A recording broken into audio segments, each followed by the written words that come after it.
किसान भाइयों नमस्कार। किसान भाइयों, इसके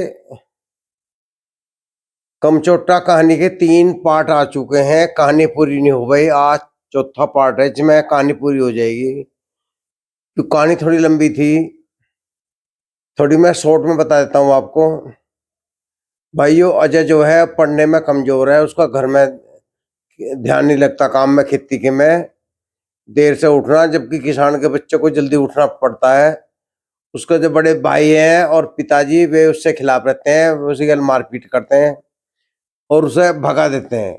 उसकी भाभी और 2 भतीजे हैं और माँ, वो उसके पक्ष में है, लेकिन वो बेचारा क्या करे, उसकी आदत ही ऐसी है, आजकल जमाना ही ऐसा ही आ गया। तो भाइयों, वो साइकिल लेके शहर पहुंच जाता है। वहाँ कुछ कॉलोनी काट रहे हैं, कॉलोनी शहर के निकट, उनके गांव के लड़के 1-2 जानने वाले बिल्डर है, वो उनके पास बैठता है।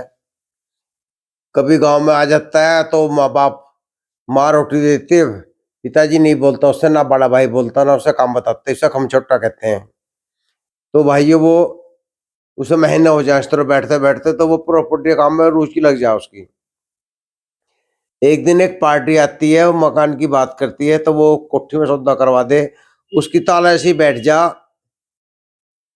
उसमें मोटी रकम कमा ले वो तो आपको वीडियो देख कर पता लगेगा कितनी कमाता है, लेकिन सौदा गजब बैठ जाए उसका, पार्टी विश्वास में आ जाए उसके, और भाइयों वो अच्छे पैसे कमा लेता है।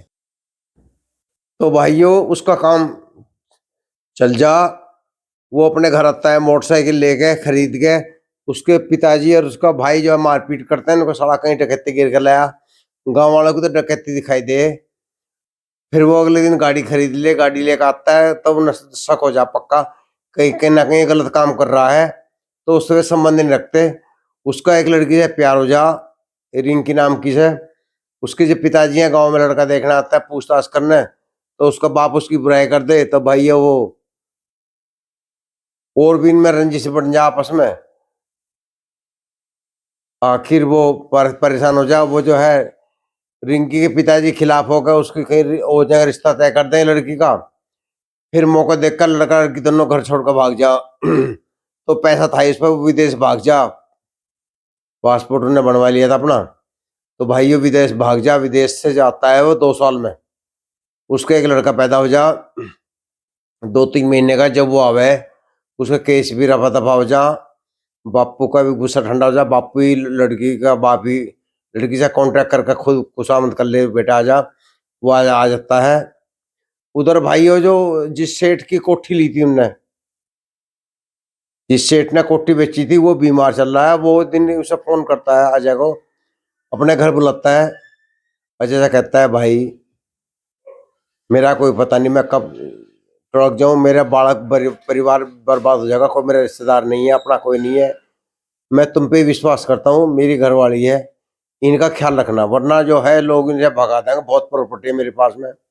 मुझे तुम्हारा विश्वास है कि तुम जाट के बेटे हो, बेईमानी नहीं करोगे मेरे साथ में, क्योंकि जाटकों में ऐसी है, बेईमानी नहीं करती है, ईमानदार होते, विश्वास कोई करता है तो विश्वासघात नहीं होता इस कौम पे। तो भाइयों, सेठ जी जो है वो कहला मैं देखभाल रखूंगा। तो भाइयों, सेठ जी गुजर जाते हैं।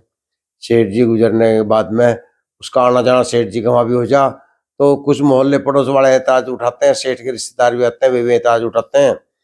सेठ की जैसे सेठानी जवान है वो, तो भाई वो उससे कहती है, मेरा क्या होगा, मैं तो बर्बाद होगी ना, मुझे कोई रिश्तेदार रहने देगा, मेरी प्रॉपर्टी छीन लेंगे, मेरा बहुत बड़ा सामान तो यहाँ काम धाम है। तो वो कहता है, तो क्या करो जाए बताओ, तो मेरे पास सेठ जी इतना पैसा छोड़ गए, ये भी तुम ही लगाना, प्रॉपर्टी जब लगाओ, मैं तो पूरा विश्वास करती हूँ। तो वो कहता है, जब हम निकट रहेंगे तो ये अच्छा नहीं लगेगा, लोग उंगली उठाएंगे, चलो शादी कर लेते हैं। तो वो उसकी मांग में सिंदूर भर दे सेठानी की, सेठानी से अंदर खाना में शादी कर लेते हैं आपस में, भगवान को साक्षी मान गए। तो भाइयों, उधर जो है उसके पिताजी, हाँ बीच में स्टोरी छूट गई थी, उसके पिताजी को तहसील वाले पकड़ना आ जाए, उस पर 1 लाख के करीबन लोन था, उसे रास्ते में उसे मिल जाए वो रिंकी को, वो पिछाड़ ले, वो उन्हें रुकवा के उसका पेमेंट करके उसकी जमानत कर ले। फिर वो उससे कहती है, वो उसे बड़े दुख हो उसके पिताजी को कि यार कितने अच्छे संस्कार की लड़की है, मैं बिरादरी के चक्कर में आकर रिश्ते को ठुकरा रहा था, वो लड़की उसे वहां छोड़ के चली जा घर पे बुढ़े को, तो उसे पछतावा होवे। तो शादी की सालगिरह करते हैं, फिर वे सब रजामंद हो गए, तो उसमें उसके पिताजी भी आते हैं, गांव से सब आते हैं, गिल्ले शिकवे दूर हो जाए उनकी उनके। फिर अजय कहता है कि पिताजी कुछ जमीन खरीद लो, पैसा है मेरे पास में। कहने लगा कै बीघे खरीद लेगा? कहना देख लो 50 बीघे चको, उनको तो 2.5 करोड़ की बैठेगी, उनको तुम चिंता ना करो, पैसा है मेरे पास में। तो भाइयों एक 50 बीघे का चक बिक रहा था गाँव में, अजय जो है उसे खरीदवा दे, कुछ सेठ सेठ का पैसा था, कुछ अपने पास था, उसे खरीद के पैसे जमीन को। तो भाइयों वो घर को नहीं आया, एक ट्रैक्टर ले दे बड़े भाई के लिए, पिताजी के, पिताजी भी खुश हो जा। चाचा भाई यार हम गन्ने के रेट के लिए सरकार के मुंह मार रहे हैं, लड़ रहे हैं, गाली दे रहे हैं, खा रहे हैं, नींद बर्बाद कर रहे हैं, आंदोलन कर रहे हैं, हमें कुछ नहीं मिला। भाई एक लड़का घर से बाहर निकल गया, देखो इसने कितना बढ़िया करा, कितनी तरक्की करी हमने, हम आज तक बेकार थे, बेटे आगे बढ़ता रहो, मैं तेरी साथ हूँ। उसे घर को सहयोग मिल जा। उधर अपनी थी घरवाली, उसका भी कोई भाई भाई नहीं है, उसकी प्रॉपर्टी सारी उस पर आ जाओ, उनका सेठानी थी, उसकी प्रॉपर्टी उसके आ जा, सेठानी के भी बच्चा होने वाला है उससे ही। तो भाइयों 2 परिवारों का मालिक है वो इस टाइम। तो भाइयों या तो वो बेकार था, बिल्कुल कम चोट रहा था, उसका कोई घास नहीं घेर रहा था, रिश्ते वाले ने कहा बिरादरी वाले 10 बीघी जमीन वाले कौन हाथ पेड़े करेगा, या वो इतना बड़ा रईस बन गया एकदम। तो भाइयों इस कहानी का मतलब ये है कि अगर आप घर में हैं, गांव में रह रहे हैं, बंद आप सिर्फ जमीन का हिसाब लगा रहे हैं, तो फेल है, ना तो कोई आपका हाथ पेड़े करेगा, ना आप तरक्की कर सकते। तो भाइयों मेरा मतलब ये है, घर से बाहर निकलिए, परमात्मा तुम्हें मौका देगा। जब पंजाब में कहते हैं ना, उजड़ते रहिए बसते रहिए, तो सरदार लोग जो है सारे देश में दुनिया में फैलिए, वे वहीं जाकर बस जा। हमारे जो लोग हैं घर से बाहर नहीं निकलते। तो भाइयों मेरा निवेदन ये है कि आप घर से निकलिए, कि जमीन के चक्कर में न रहे, जमीन कहीं नहीं जा रही, भाग नहीं रही। इतने 50-60 साल की उम्र होती है काम करने की, फिर आदमी बेकार हो जा। तो इस उम्र को वैसे बर्बाद ना करो इधर उधर बैठ के ताश खेल के, इसे अच्छे काम में लगाओ। तो भाइयों आप जरूर तरक्की करोगे, मेरा ऐसा विश्वास है। जिस भाई ने वीडियो ना देखी हो वो पहला, दूसरा, तीसरा तीनों भाग देख ले, एक बार ढूंढे मिल जाएगी यूट्यूब पे जाके, कहानी कैसी लगी टाइटल है।